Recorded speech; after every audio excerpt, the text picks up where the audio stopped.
Nah, lantas bagaimana kemudian kaitan antara pelantikan, visi misi dari Gubernur DIY dan Wakil Gubernur dengan kelurahan atau desa, karena di DIY itu disebut kelurahan.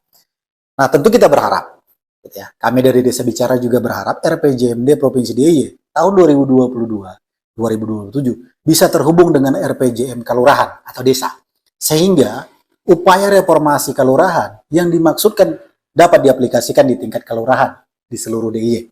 Desa Bicara. Desa Bicara. Desa Bicara. Desa Bicara. Halo, kawan-kawan Desa Bicara, jumpa lagi bersama kami Desa Bicara. Kali ini kami dari Desa Bicara ingin menyampaikan selamat atas pelantikan Gubernur dan Wakil Gubernur DIY periode 2022 hingga 2027 yang sudah dilantik oleh Presiden Republik Indonesia pada tanggal 10 Oktober 2022 kemarin. Nah, seperti yang kita tahu bersama, Gubernur DIY dan Wakil Gubernur DIY ini gubernurnya adalah Sri Sultan Hamengkubuwono X dan sedangkan wakil gubernurnya adalah KGPAA Pakualam X. Nah, dua pimpinan Daerah Istimewa Yogyakarta ini itu dilantik untuk periode dari tahun 2022 sampai 2027 ya. Nah, adapun visi gubernur dan wakil gubernur DIY ini adalah ingin mewujudkan pancamulya masyarakat Jogja melalui reformasi kalurahan, pemberdayaan kawasan selatan, serta pengembangan budaya inovasi dan pemanfaatan teknologi informasi. Nah, pancamulya sendiri adalah sebagai visi rencana pembangunan jangka menengah daerah atau RPJMD Daerah Istimewa Yogyakarta tahun 2022 hingga 2027. Pancamulya ini kemudian yang juga sebagai visi RPJMD DIY memiliki keterkaitan dan relevansi substansi dengan amanah dari Undang-Undang Republik Indonesia Nomor 13 Tahun 2012 tentang keistimewaan Daerah Istimewa Yogyakarta tentunya. Nah, terlebih khusus pasal 5 yang memberikan amanah pengaturan keistimewaan Daerah Istimewa Yogyakarta. Sebagai penjabaran, pancamulya ini terwujud dalam peningkatan kualitas hidup, penghidupan masyarakat yang berkeadilan dan berkeadaban melalui peningkatan kemampuan dan peningkatan keterampilan sumber daya manusia Jogja yang berdaya saing. Berikutnya, penjabaran pancamulya ini berkaitan juga dengan terwujudnya peningkatan kualitas dan keragaman kegiatan perekonomian masyarakat, serta penguatan ekonomi yang berbasis pada sumber daya lokal. Dalam hal ini kemudian keunikan teritorial ekonomi, atau untuk pertumbuhan pendapatan masyarakat sekaligus pertumbuhan ekonomi yang berkeadilan. Berikutnya, terkait dengan penjabaran pancamulya ini juga terwujud dalam peningkatan harmoni kehidupan bersama, baik pada lingkup masyarakat maupun pada lingkup birokrasi atas dasar toleransi, tenggang rasa, kesantunan, dan kebersamaan, serta mewujudkan tata dan perilaku penyelenggaraan pemerintahan yang demokratis. Berikutnya lagi terkait dengan pancamulya ini berkaitan juga dengan terwujudnya perilaku bermartabat dari aparatur sipil negara, dalam hal ini penyelenggara pemerintahan, atas dasar tegaknya nilai-nilai integritas yang menjunjung tinggi kejujuran, nurani rasa malu, nurani rasa bersalah, dan berdosa apabila melakukan penyimpangan-penyimpangan yang berupa korupsi, kolusi, dan nepotisme. Dari visi tadi diturunkan kemudian menjadi misi yang akan dikedepankan oleh pemerintahan melalui gubernur dan wakil gubernur DIY periode 2022-2027. Di antaranya, pertama, mereformasi kelurahan untuk lebih berperan dalam meningkatkan kualitas hidup, penghidupan warga, pembangunan yang inklusif, serta pengembangan kebudayaan. Nah, diharapkan lembaga kelurahan ini sebagai ujung hierarki dari sistem tatanan kelembagaan di Yogyakarta yang memiliki kedekatan langsung dengan masyarakat, menjadi pilihan yang tepat untuk menjadi model sekaligus model bagi upaya Yogyakarta untuk menjawab kompleksitas dan kedalaman permasalahan yang saat ini dihadapi oleh Daerah Istimewa Yogyakarta. Jadi, di poin pertama misi ini adalah bagaimana kemudian mengupayakan reformasi kelurahan agar menjadi kehidupan dan penghidupan warga.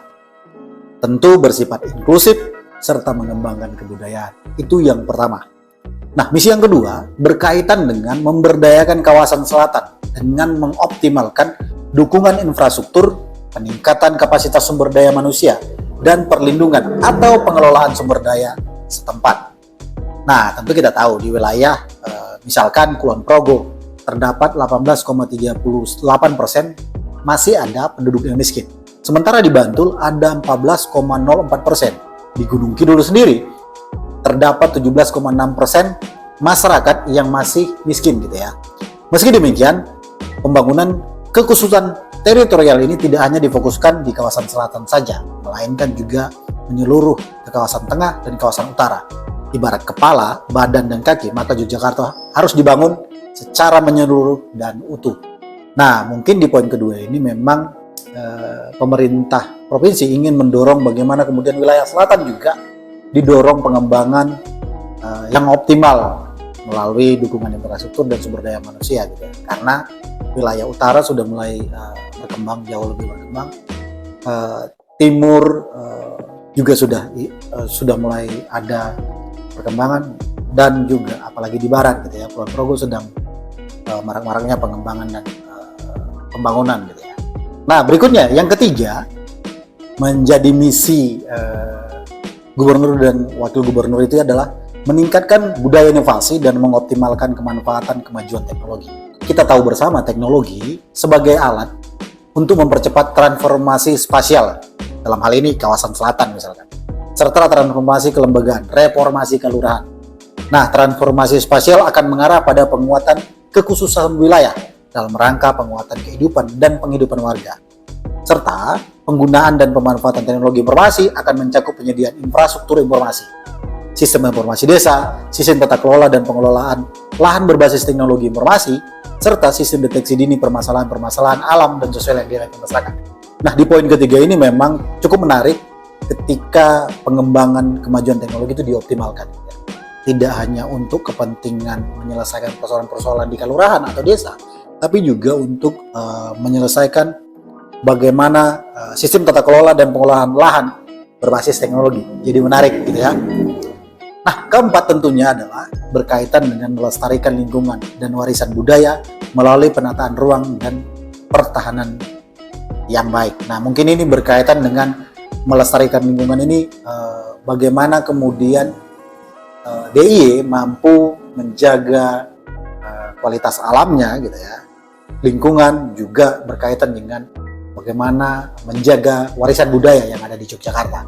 Nah, mungkin ini bisa dilihat dari beberapa kebijakan dari nasional ke provinsi gitu ya. Nah, tentu program strategis yang termasuk di dalam visi dan misi yang menjadi kekuatan mewujudkan program-program pada tahun 2022 hingga 2027 ini meliputi bidang ekonomi, pariwisata, kebudayaan, sosial, pendidikan, lingkungan hidup, tata pemerintahan, dan tentunya yang terakhir adalah reformasi kelurahan.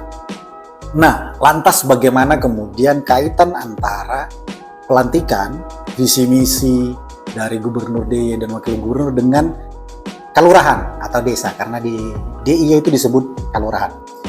Nah, tentu kita berharap gitu ya, kami dari Desa Bicara juga berharap RPJMD Provinsi DIY tahun 2022-2027 bisa terhubung dengan RPJM kelurahan atau desa, sehingga upaya reformasi kelurahan yang dimaksudkan dapat diaplikasikan di tingkat kelurahan di seluruh DIY.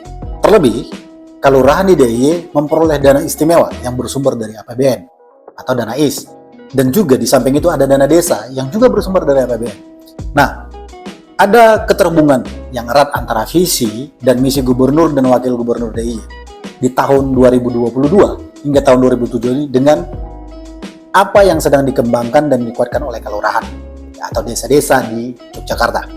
Tidak hanya soal reformasi kelurahan, perlindungan lingkungan hidup, pengembangan budaya berbasis kearifan lokal, bahkan menjadi inovasi budaya serta memanfaatkan perkembangan teknologi serta informasi menjadi keharusan yang dilakukan oleh kelurahan atau desa-desa yang ada di DIY.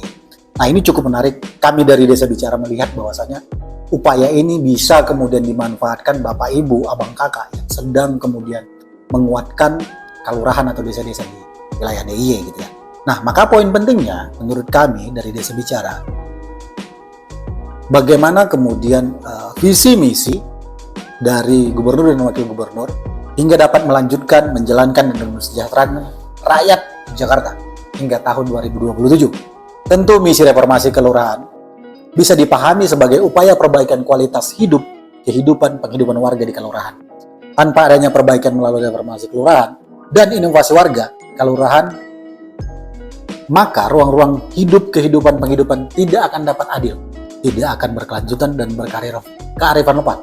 Maksudnya, kami dari Desa Bicara mengharapkan juga, selain dari provinsi yang punya visi dan misi terkhusus kepada reformasi kelurahan, desa atau kelurahan di DIY juga melihat upaya ini penting dalam hal meningkatkan kualitas hidup, penghidupan, dan kehidupan warga di kelurahan. Gitu ya. Nah, kelurahan juga harus bisa inovatif tentunya dalam mengembangkan program peningkatan dan penguatan kebudayaan melalui dana keistimewaan misalkan. Nah, yang dapat dihubungkan dengan pelestarian lingkungan hidup di kelurahan. Karena kita tahu bersama DIY menjadi pusat pengembangan pariwisata ya, yang saat ini berbasis pada potensi yang ada di desa, alam, lingkungan. Gitu. Nah, kita harapkan juga desa atau kelurahan di Yogyakarta bisa melihat bagaimana visi dan misi gubernur dan wakil gubernur yang baru dilantik kemarin juga bisa berjalan selaras dengan perencanaan dan pembangunan di desa gitu ya. Tentunya kita ingin menjaga lingkungan, kita ingin menjaga budaya, itu tetap jadi bagian keistimewaan yang ada di Yogyakarta melalui perencanaan pembangunan dan tentu APBDes di kelurahan. Itu dulu video dari kami Desa Bicara. Sampai bertemu di video selanjutnya dan semangat selalu. Selamat atas pelantikan Gubernur dan Wakil Gubernur DIY periode 2022-2027. Semangat membangun desa. Salam berdesa.